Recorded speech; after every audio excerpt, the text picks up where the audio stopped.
ឆ្នាំនេះគេសបាយណាស់គុំនៅតែផ្ទះរោគទៅរឿងប្តីធំបាសគេចាហើយលឺរងងុំឡើងលើគឺដីតោះឈប់រោគរឿងប្តីចូលឆ្នាំថ្មីពួយអស់ដៃម្ដងតោះយើងរំកលេងតោះយើងរំកលេងហើយដីដូចជាផ្សែងរំបាត់កលេងជាមួយនឹងអូនរំពីមុខបងរំពីក្រោយខ្នងគេថាអូននឹងបងរំបាត់កលេងសំគ្នាណាស់តោះយើងរំកលេងតោះយើងរំកលេង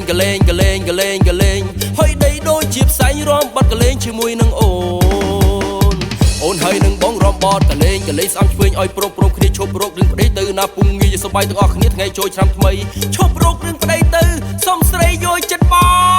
ងមើលធ្វើកំកាយមើលថ្មីងាប់ឥឡូវ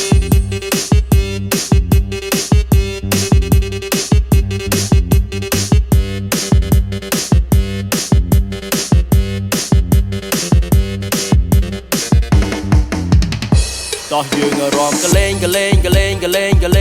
តោះយើងរំកលេងហើយដីដូចជាផ្សែងរំបាត់កលេងជាមួយនឹងអូន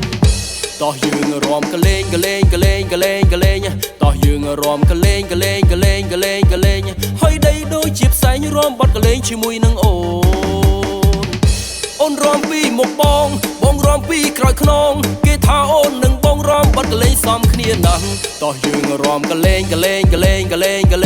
តោះយើងរំកលេងហើយដីដូចជាផ្សែងរំបាត់កលេងជាមួយនឹងអូនហើយនឹងបងរំបត់កលេងស្អំឆ្វេងឲ្យប្រុសគ្នាឈប់រោគរឿងប្តីទៅណាពុំងាយសប្បាយទាំងអស់គ្នាថ្ងៃចូលឆ្នាំថ្មីឈប់រោគរឿងប្តីទៅសុំស្រីយល់ចិត្តបងតោះយើងរំកលេងតោះយើងរំកលេងហើយដីដូចជាផ្សែងរំបាត់កលេងជាមួយនឹងអូនតោះយើងរំកលេងតោះយើងរំកលេងហើយដីដូចជាផ្សែងរំបាត់កលេងជាមួយនឹងអូនរំពីមុខបងរំពីក្រោយខ្នងគេថាអូននឹងបងរំបាត់កលេងសំគ្នាណាស់តោះយើងរំកលេងតោះយើងរំកលេងហើយដីដូចជាផ្សែងរំបាត់កលេងជាមួយនឹង